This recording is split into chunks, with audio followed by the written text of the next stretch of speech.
Okay, let's get started. So welcome everyone to another lecture in our ID 5130 parallel scientific computing course. Okay, so in the last lecture we had started our chapter 2, that is OpenMP programming, and then we saw a basic program of hello world, in which we kind of printed off hello from such and such thread, from essentially a message coming from each of the threads to the standard output. Okay, so in today's lecture, let us try to kind of first recapitulate whatever the kind of preprocessor directives and the functions that we have learned, or kind of subroutines when it comes to Fortran that we have learned related to OpenMP. And then once we recapitulate them, then we will look at something known as error checking, which will kind of enable us to write programs that can be seamlessly compiled with both OpenMP compilers, or compilers that are enabled OpenMP as well as not. Okay, so essentially we can write a program and that can kind of work, should work without any, or should get compiled without giving any compiler errors in both serial and parallel. Okay, so that is how kind of we should write them. Then we will move on to this, essentially we will look at something known as we will kind of use an example of trapezoidal rule to calculate numerical integration. Okay, and then see how we can kind of parallelize numerical integration using OpenMP. Okay, so essentially these are the three main topics we try to cover, and when we look at this particular code in the trapezoidal rule, we will also look at what will be the essentially the scope of the variables that we kind of declare in a function and so on. Okay, all right, let's get started. So basically to recap, we looked at the in C we looked at the OpenMP programs are enabled using hash pragma, or hash pragma OpenMP kind of stands for the OpenMP compiler directives. And then we said hash pragma OpenMP parallel is basically the parallel section, that is where you would have the number of threads that are kind of forked from the master thread. And then we can also declare how many number of threads we want explicitly by specifying num threads with some number here, which is basically a clause, for the parallel directive that we have. Okay, all right, then we also saw a couple of functions. The couple of functions are basically to get your thread number as well as the number of threads involved in a particular parallel region. So those we said the return value is integer, and then the function itself is named OMP underscore get num thread. That's what we said. That's basically thread num. So this was get thread number, right? This is thread num, and then it takes no argument. So that's your one function which will give you the my rank, right? This is basically gives you the rank of the process on which this is executed. And then you have a similar looking function which is basically int OMP get num threads. Num threads basically gives you what are the total number of processes involved, right? This is basically gives you the total threads. Fine. Okay, so we have these two, and then when it comes to Fortran, we have a kind of a similar sentinels. Basically you use the exclamation symbol, which is the comment, and followed by $, and then you would use OMP to basically say that this is whatever is coming afterwards is a OpenMP directive, and then we say OMP parallel to kind of begin a parallel region. And then we also say num threads, num threads, and then we give the number here. And unlike C, we have to kind of explicitly close the section of OpenMP by saying exclamation $OMP and parallel. Okay, Okay, so that's what we saw using the hello example in the last lecture. Okay, and then here also you have a couple of functions whose return type is integer, and then they are pretty much the same, right? Basically you have OMP get thread num, as well as you have the integer return type OMP get num threads, right? Okay, so you have these two functions. These are actually functions. Okay, even in Fortran these are functions, because Fortran has both what is known as functions as well as subroutines, and functions are something that can return a value in Fortran, and subroutines are, they usually don't return a value, and then you pass everything as arguments. Okay, and then we also looked at in C we had to include something known as hash include omp.h, which contains all the the header file that contains the definitions of the several functions and the return types and prototypes and things like that. And when it comes to Fortran, we said we have to use kind of the library we will include using use statement, and then we say omp underscore lib. Okay, so that basically includes the required functions and the variables that are required for OpenMP to be kind of successfully able to work. Okay, but okay, so that's kind of the recap of all the directives and the functions. Now let us look at something known as error checking. Now error checking is important in any code, and this kind of enables you or one to essentially write kind of prevent incorrect values to be passed, incorrect values to be used in the program. Okay, so essentially you have to do error checking so that you can prevent any errors before the program is run. And we have already seen an example of an error checking in our, if you remember, we had this arg C and arg V, right? So in which these are basically the command line arguments, and then we have checked for these values, and then said that okay, if the number of arguments is if there is less than 2, then we say that no, the number of arguments should be at least 2, and then we kind of issued an error to the user of the program, right? So similar error checking can be done even when you write an OpenMP program. Okay, and what we mean by that is basically whatever program you write in OpenMP should be able to be even run in serial. Okay, so when I say serial, what we mean is we are basically compiling the code without the -f OpenMP flag. Okay, or we are using basically a compiler that doesn't have any OpenMP support. So essentially a good programming practice is to write a code that gets compiled using both serial as well as parallel. Okay, that means what we mean is that it gets compiled using any compiler, whether we are enabling the f OpenMP option or not. Okay, so why do we do this? Essentially, for example, let's say you just want to run your code in serial, then you don't have to maintain another version. Okay, now having the same version will help you reduce any unnecessary bugs in the code and mistakes and multiple versions, all those things.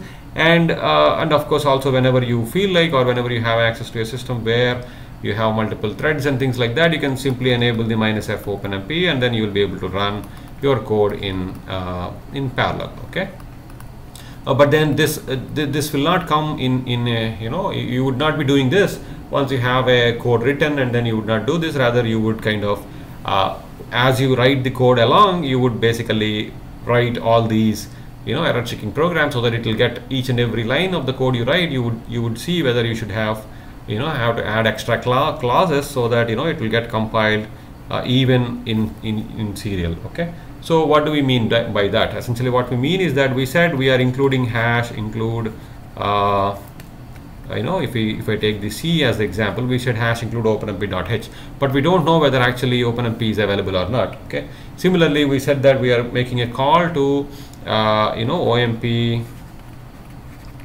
get thread num, right? Now this is only active if you have compiled. All these things will be only correct if you have compiled with -f OpenMP. You know, if you have not compiled with -f OpenMP, then, or if your compiler doesn't support it, then these guys will kind of, the compiler will throw an error, right, or a compilation error, and it says it cannot proceed. Okay, so what we can do is we can kind of add some code, okay, which will basically some kind of a preprocessor code, which will be read by the compiler and accordingly will generate the final code. What do we mean by that? Essentially what we mean is we have a variable called we have a variable called _OpenMP. Okay, so this variable will be enabled by the flag -f OpenMP, and if this particular variable, you know, is available, then only we can try to include all these things. So that means we can use the preprocessor directive #ifdef _OpenMP, and then we can say, okay, if this is available, then you say #include omp.h. okay, and then we have #andif. Okay, similarly we can also essentially write the code where we are calling for the OMP get thread num. We can also protect this in our #ifdef if the variable is available, and #andif. If it is not available, you can kind of prescribe an alternate behavior here. So you can also specify an alternate behavior so that the code gets compiled both in with and without the -f OpenMP flag. Okay, so you can run in serial without making much modifications to the code, and that will be very handy when you try to debug your code. Okay, if there are errors and you're not getting the correct result and so on. Now you may have a question like, how do I do it with Fortran? Well, with Fortran, which doesn't support any preprocessor directives, you can essentially use the same directives that we have used in C. So you would use #ifdef _OpenMP. If this variable is defined, then you would include and call the functions and so on. If it is not defined, then you would kind of describe an alternate behavior. Okay, now all these things can be done in Fortran by using the same processor C preprocessor. That is, you would use the -cpp option that basically will invoke the C preprocessor into Fortran. Okay, so that you can kind of use these things.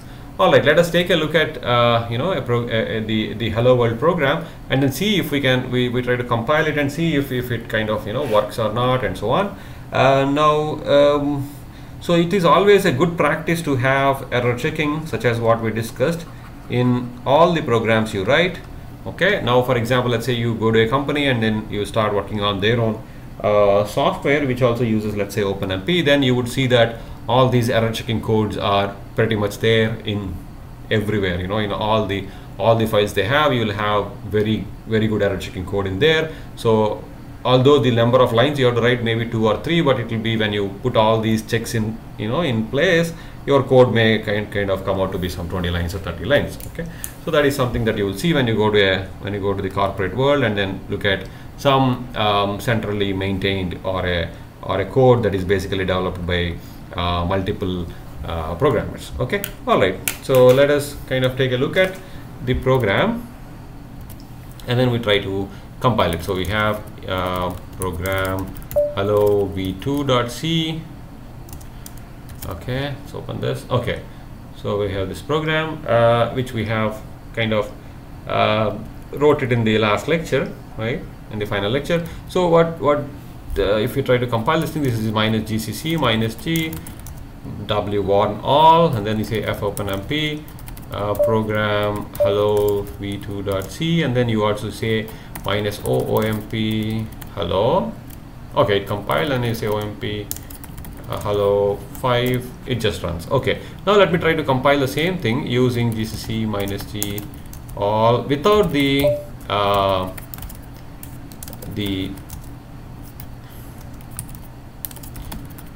fopenmp. Of course, it's giving an error. It's saying it is ignoring #pragma parallel. It's ignoring that, and it says thread count set but not used. It gives an error, and then it also says that undefined reference to OMP get thread num. Right here, it says undefined reference and also undefined reference to OMP get num threads. Okay, so essentially all these things are your there are a couple of these errors. As a result, your OMP hello is not yet compiled properly. So what we can do is, if we want to kind of enable this thing, we would use the preprocessor directive. So we will include hash if def underscore OpenMP, and include this only if it is available and if. Okay, all right, and then we will also call these two functions. Okay, hash if def underscore OpenMP, call these two, hash else. What we do is my rank equals 0. So if you don't have OpenMP, essentially you're running a thread count equals 1, you're running a serial code, and we say hash and if. Okay, now we don't have to do anything special for this line, which is basically hash pragma OMP parallel num threads, because your hash pragma OMP will be anyway ignored if you don't have OpenMP enabled. Okay, so as a result, there is no change for the hello program as such. So this need not be protected in hash if def. All right, so let us see if we can try to compile this program now. Okay, it still gives some warnings, right? So essentially thread count set but not used, and then it's ignoring these two. Okay, I mean that is because I put this minus w all. If I remove this, there are no warnings, of course, and then I can say OMP hello. Okay, now it says command line argument, but this is not actually relevant now. Okay, I would say 2, because whatever I say, it doesn't really care, because it will not use so many threads. It always prints out hello from thread 0 out of total number of threads of 1. Okay, so essentially that is how you would do error checking, and we may or may not write, or I may or may not write all this error checking code, but it's a good idea for you to make it a habit, such that your entire code as you develop into parallel will be also be able to be compiled in serial at the same time as it is at the in the OpenMP as well. Okay, all right, so that is about the error checking code. Now let us take a look at an example of numerical integration using trapezoidal rule. So if you have to find, let's say, a numerical integration for any function between known limits, okay, that means if you have a definite integral, so this is basically numerical integration.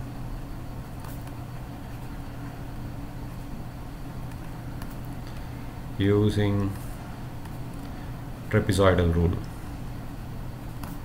Okay, so we are now essentially getting into doing some work that can be shared by different threads. Okay, so what is trapezoidal rule, or what is numerical integration? Essentially you have x as well as some function f of x.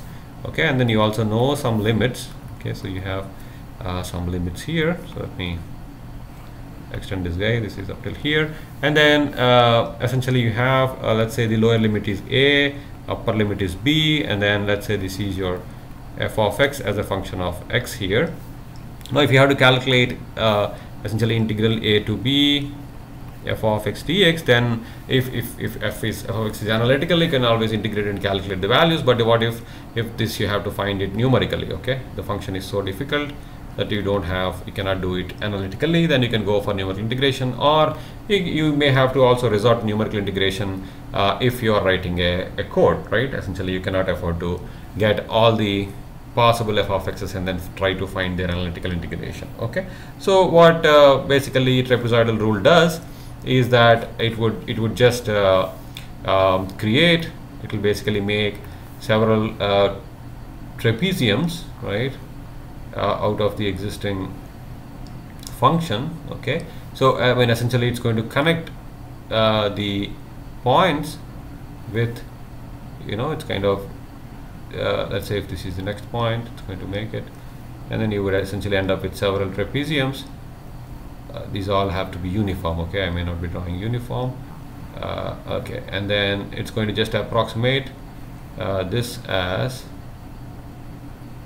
okay, so essentially it's going to approximate all these things, and then it will say, okay, the sum of the areas of all these trapeziums would be equal to the area under this curve f of x. Okay, so essentially that would be your total area, right? It will basically sum the areas of the trapeziums. I think this is U anyway. Trapezoids, right? Okay. So how is it going to do? Essentially, it's going to define a uniform distance or width of the trapezium h as h equals b minus a, that is, the final x minus the initial x divided by the number of trapeziums we want. Okay, that is your n. Okay, now once you have h, you can also define the x coordinate for any of the base of these trapeziums using x of sub I equals the base a plus, depending on which I you are at. Okay, so let's say this is I equals 0, 1, 2 and so on. It would be basically your I star h. Okay, a plus I star h or I times h, where I basically runs from 0, 1, 2 all the way to n.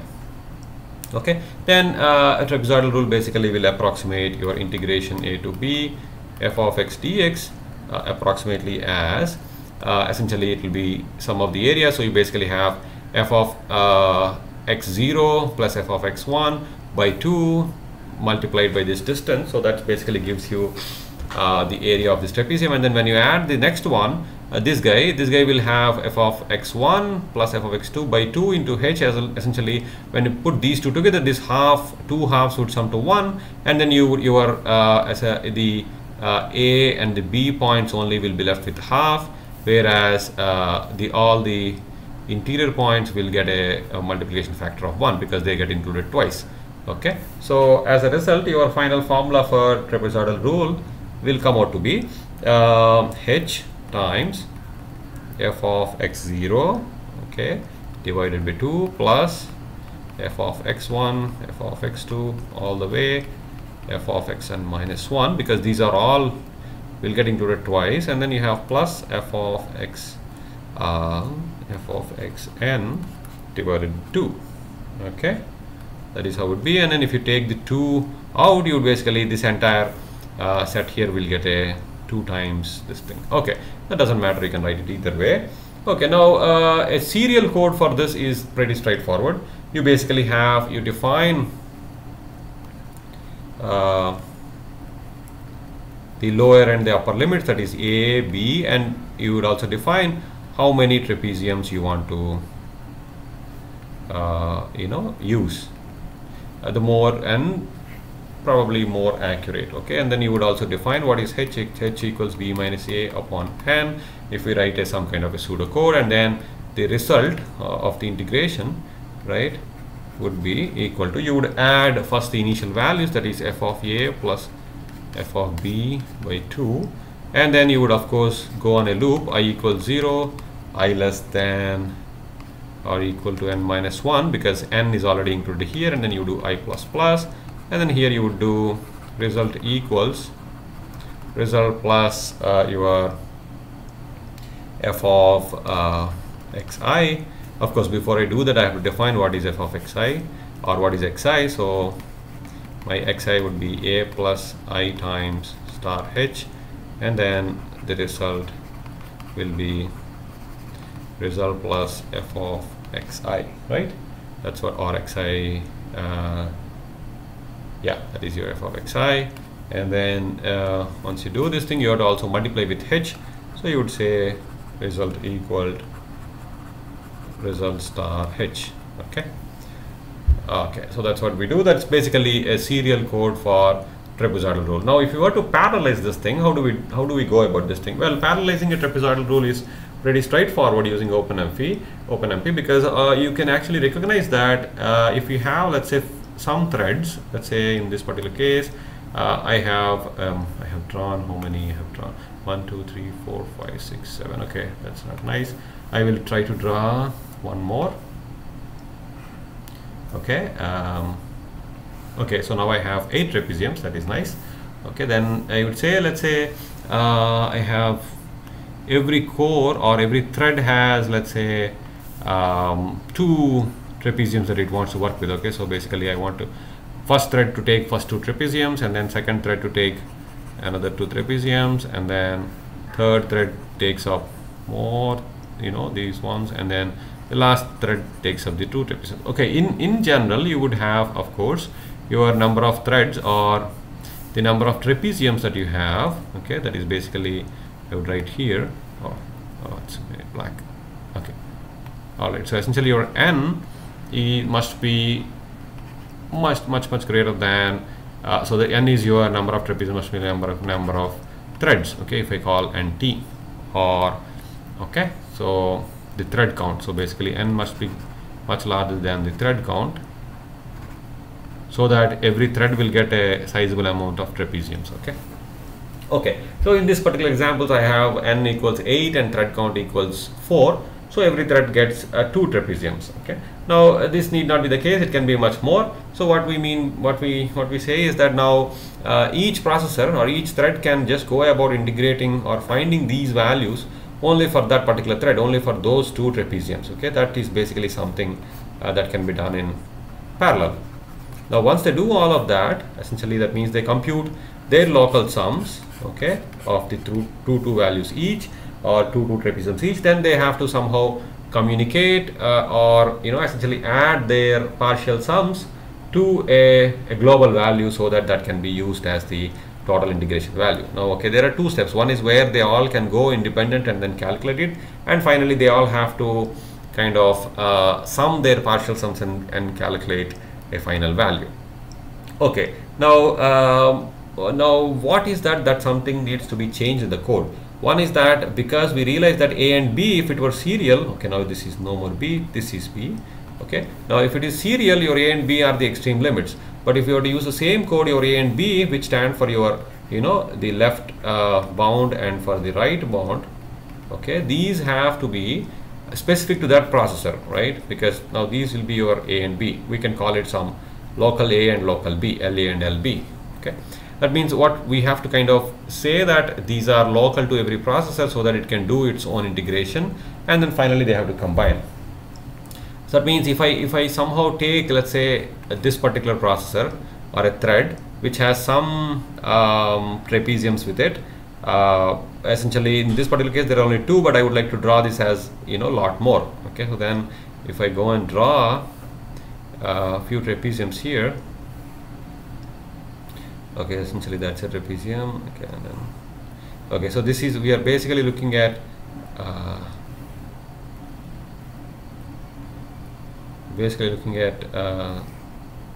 some, okay, so I have kind of drawn something else here, which is basically this is supposed to be, excuse me, okay, this is supposed to be kind of the number of trapeziums that belong to one particular processor. Let's say this is the ith core or thread, okay, ith thread, or what we mean by ith is basically your my rank thread. Okay, so this belongs to my rank. That means this is one particular process. Of course there are, I draw with dotted, there are more dotted ones which belong to the other guys, and then it kind of continues here as well. Okay, so these are the dotted ones, kind of show that, or I would use the gray color. Okay, so essentially the gray color ones kind of show that there are more trapeziums, but they don't belong to your processor. Okay, they kind of, so right, but then we don't care about them because they will be computed by another processor. Okay, then now how do we fill local A and local B here? Let's say these 2 values are there. That means we still have to give how many n that this guy has to sum, right? That n would be again some local n, right? Because our for loop now, what we had before, this cannot go on total global n, right? This has to only go on your local n. Okay, and similarly your B and A here have to be also something local. Okay, so what we can do is we can define a local n that is equal to n divided by the number of threads, right? That's your local n. And then similarly right, and then similarly your local A would be essentially coming from depends on how many processes you have before and how many what will be the x location here, right? So this is your x of I, or this is your x of A, right?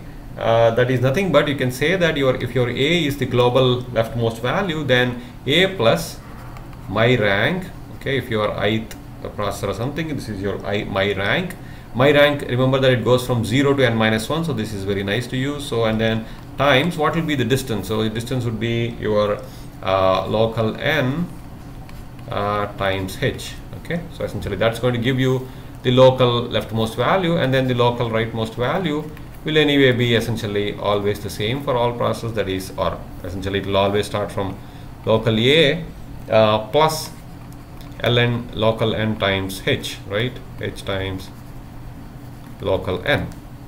All right, so far so good. So essentially we see that this is the only things that we need to update, and then you loop over local n and then calculate the values. Okay, now that will take care of the calculating sums.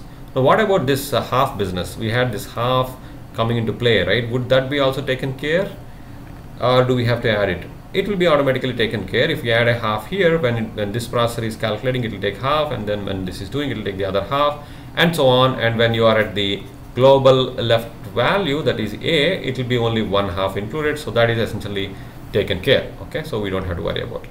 Now what about the sum? You know, the sum value, that is result. Okay, we got some results. Now this results, all these results have to be written to one global value. Now that is where the problem is. When you try to write to one shared variable, okay, now up till now we have been talking about local n, local a, local b. All of these are supposed to be private for each thread, right? Because every thread will have its own copy of local n, local a, local b, which should not be modified or used by the other threads unless it is required for the program. Okay, and whereas we have a shared variable, this shared variable should be your result, right? Or essentially your global result, right? If you were to save this result here for, let's say, something local, then you have a global result which should be shared by all the processes, and all of them can share that value and update it to that particular value. Now this is where the trouble comes in. Okay, when they try to all the threads write to, let's say, global result variable, then you basically end up with a race condition. Okay, what is a race condition? This is similar to what we had encountered when you looked at, when you printed the hello statement to the standard output, where all the processes have encountered a race condition because they wanted access to standard output, and as a result the outcome is indeterminate, right? Outcome is non-deterministic, right? Because it depends on which thread gets access first. It was able to kind of push the printf statement outside, and everybody else was waiting, and it was going on, right? So this is basically what happens even when you try to update a shared variable, and such race conditions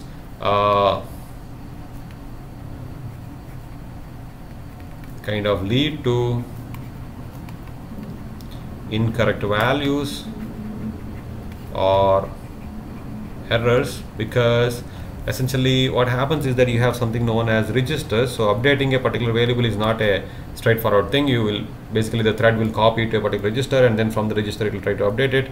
As a result, when 2 or 3 threads try to write the values, some of the values written by the threads may not be updated in the other threads, and so on, and this will lead to incorrect values or errors in the code. Okay, so as a result, we should avoid the race conditions as you know, as always in the code. Okay, and such race conditions are known as or the block that produces such race conditions are known as critical sections. Okay, so we should try to and critical sections should always be taken care. Essentially what we mean by that is a critical section is one which is basically is a code that is executed by multiple threads that try to update a shared resource, okay, or shared memory. Okay, basically this is a section or a part of a code, or it's basically, let's call it a code that is updated by multiple threads,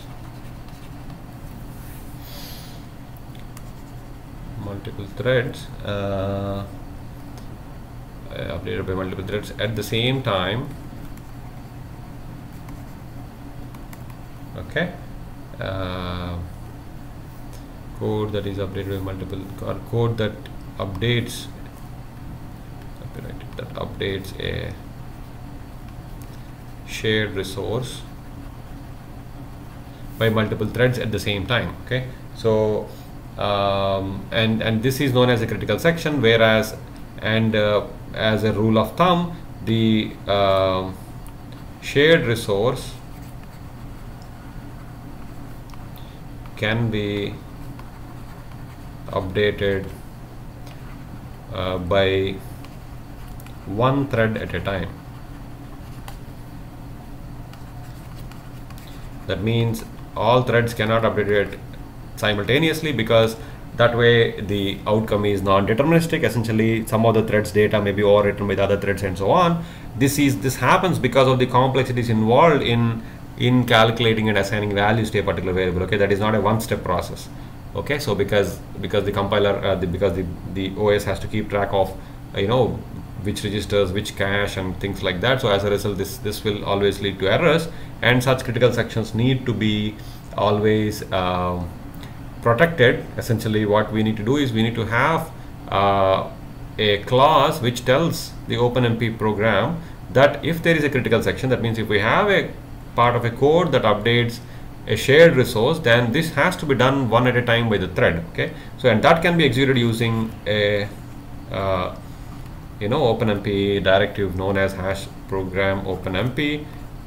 Critical, okay, would be the one that is used for, and then whatever that follows this structured block will be executed. I just put curly braces here, but it doesn't require. Okay, so we have the structured block that follows this thing will be executed by one at a time by the thread. Okay, that means what we have is we are telling explicitly, OpenMP is telling that the threads have a mutually exclusive access, okay, to the particular shared resource. Okay, that means they can only do it, update it one at a time. Okay, so that is very important, and this is required when we try to calculate the global result. Okay, that means when we try to add all the values that we get from the different threads. Okay, so the new thing we learned today is basically the hash pragma OpenMP critical, and it will be the same in Fortran as well. It will be exclamation dollar OMP critical. Okay, so we will see that. All right, let us take a look at an example C code and see if we can let us take a look at the C code for a trapezoidal rule. Okay, let's take a look at C code both in serial and OpenMP parallel. Okay, and try to understand and try to run it as well. All right. Okay, let me open the program serial trapezoidal. Okay, so we have basically this is a serial code. Okay, let me change the default font into,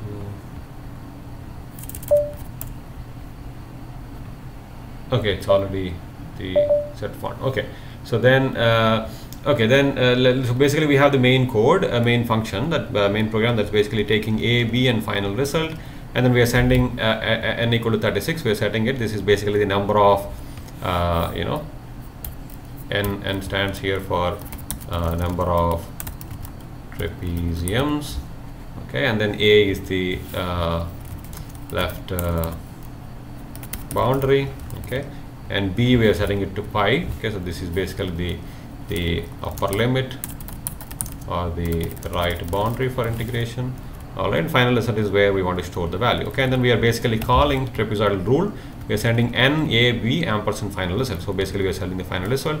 Once we get it, we are saying that whatever is the trying to calculate, this function is 1 plus sin x, and we are trying to integrate between 0 and pi, so we'll basically print that value. Okay, let's look at what is trapezoidal rule doing. Trapezoidal rule. Okay, trapezoidal rule is basically is taking n and a and b bounds and the result, and it also defining some local variables, that is h, x, and total, and we are defining what is the interval. Okay, so this is basically your interval. Okay, that is or the width of the trapeziums.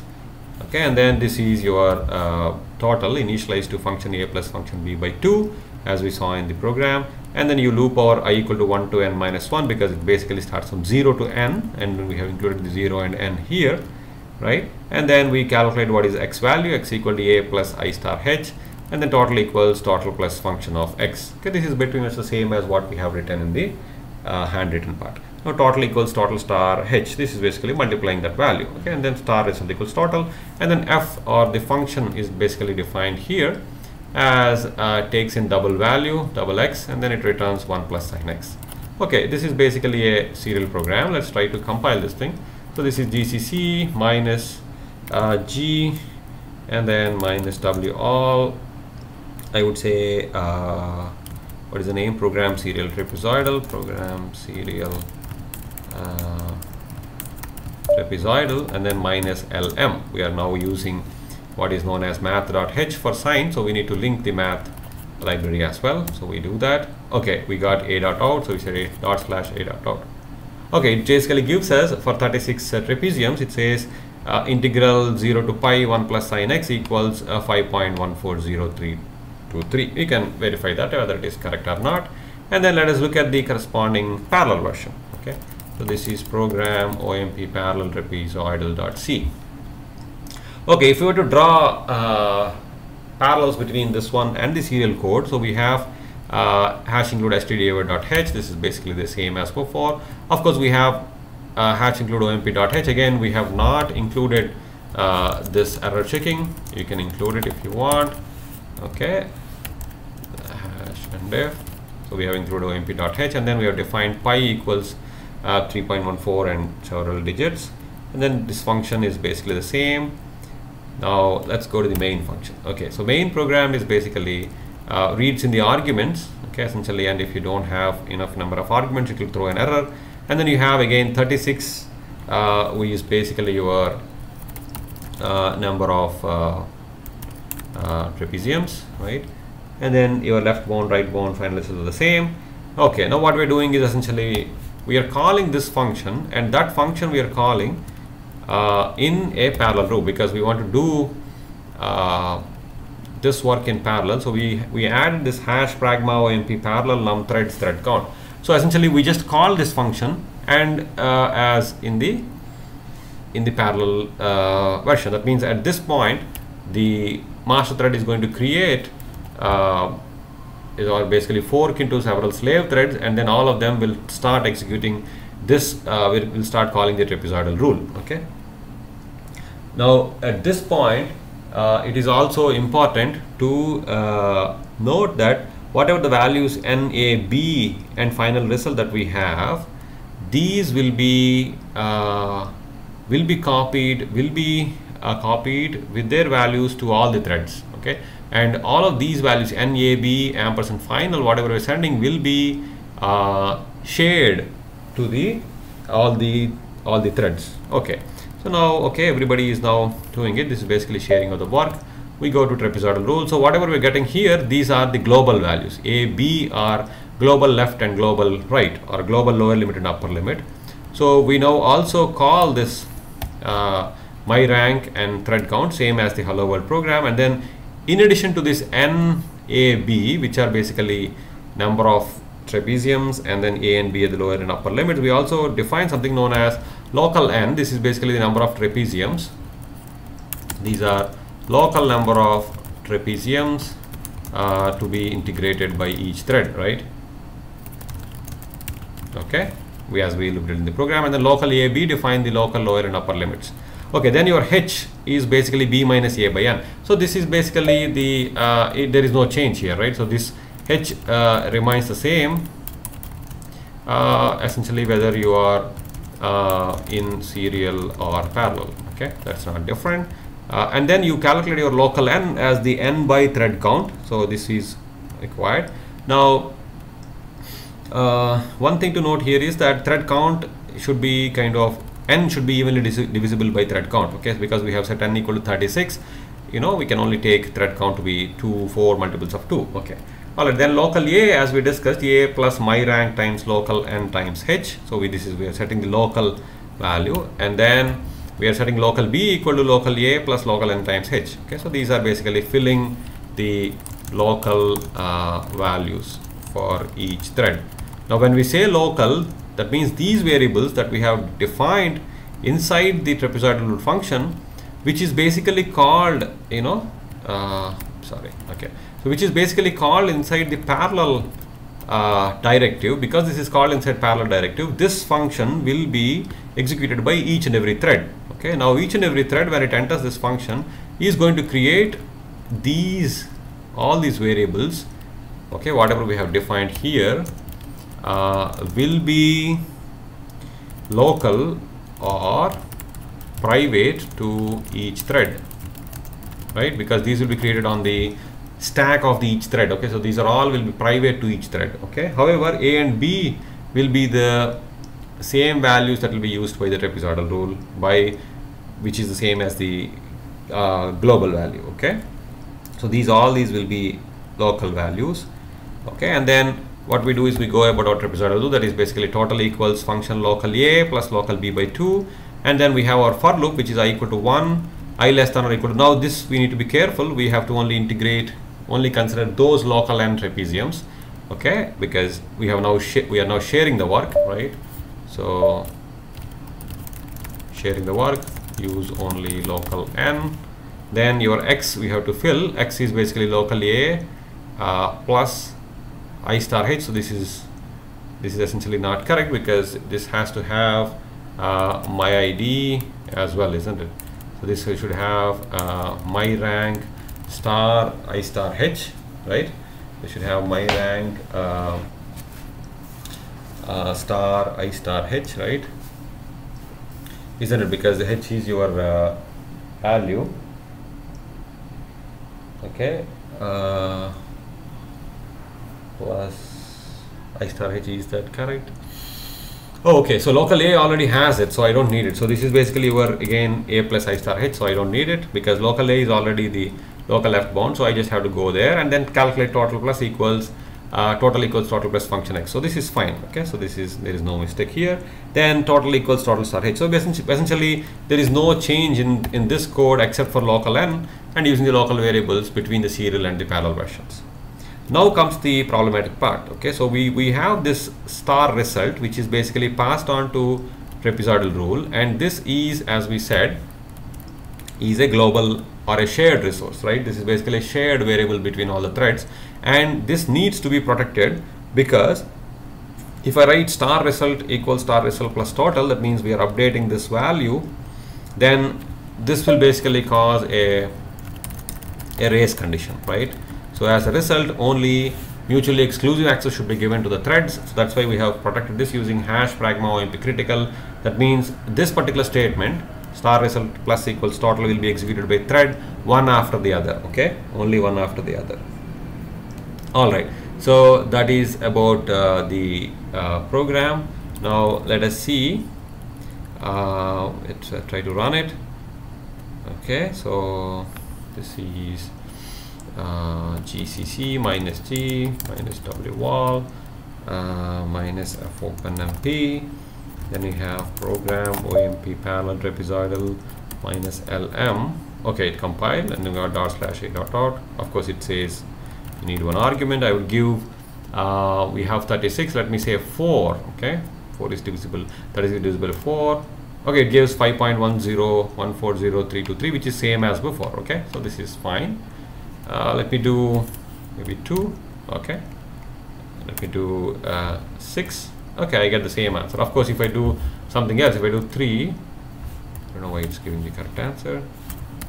It should not. Okay, it's not giving now anymore because, oh, 3 of course is divisible, so this is fine. 7. So if I have 7, this is not giving the correct answer because now it's not considering all the trapeziums, right? Only part of them. So we need to add an error check here such that the number that we get should be divisible by n should be divisible, evenly divisible by the number of threads we give. Okay, so we need to add an error check there, error checking. All right, now let us see, we try to kind of remove this critical section and see if it works or not. Okay, hash pragma OMP critical I would remove, and then we try to run this. Okay, we have to of course compile it again. Okay, and then I would try run it with 3. Okay, I got some value which seems to be fine.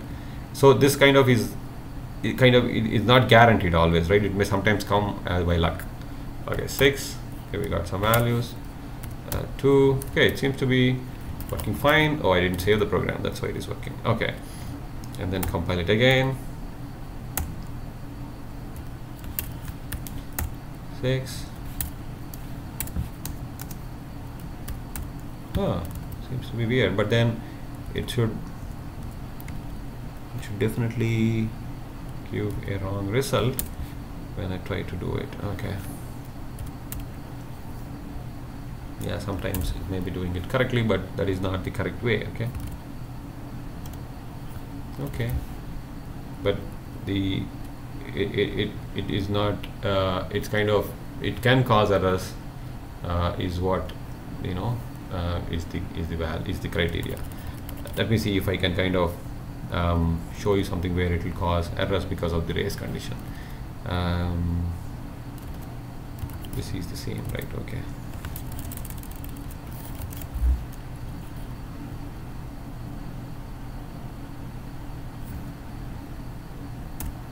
Okay.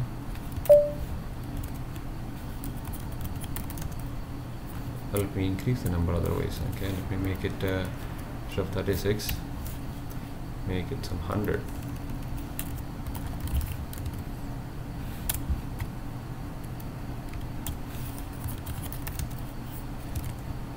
Yeah, now we see difference. 50 threads. Yeah, you start seeing difference. Okay, so basically it's not correct. Okay, so anyway, that kind of proves the point that we have to have hash pragma critical. And we also talked about quickly about the scope of the variables in today's lecture. Okay, that how the shared and the private variables are determined, and the scope can be changed. Okay, so it can be changed by explicitly specifying arguments to the OpenMP program. Fine. So if you look at it, essentially, except for these 3 lines of code, right, these few lines where we define the local variables, and this one which we said, okay, let me put it back, pragma OMP critical. Okay, let's see if it gives correct result now. Okay, so 50. Okay, so apparently this is the correct result. Okay, fine. All right, so except for that, and then 2 lines, basically this one where we basically call the threads hash pragma OMP parallel num threads, and then the critical section here. Right, except for these few lines of code, there is not much of a difference between the serial and the parallel version. So that is kind of the beauty with which we can write or convert our codes into parallel. Okay. Okay, so I will try to share if I have a Fortran program as well later. Okay, for now, in the interest of time, we are going to stop here, and we will catch up from here in the next lecture. Okay, thank you. Talk to you in the next lecture.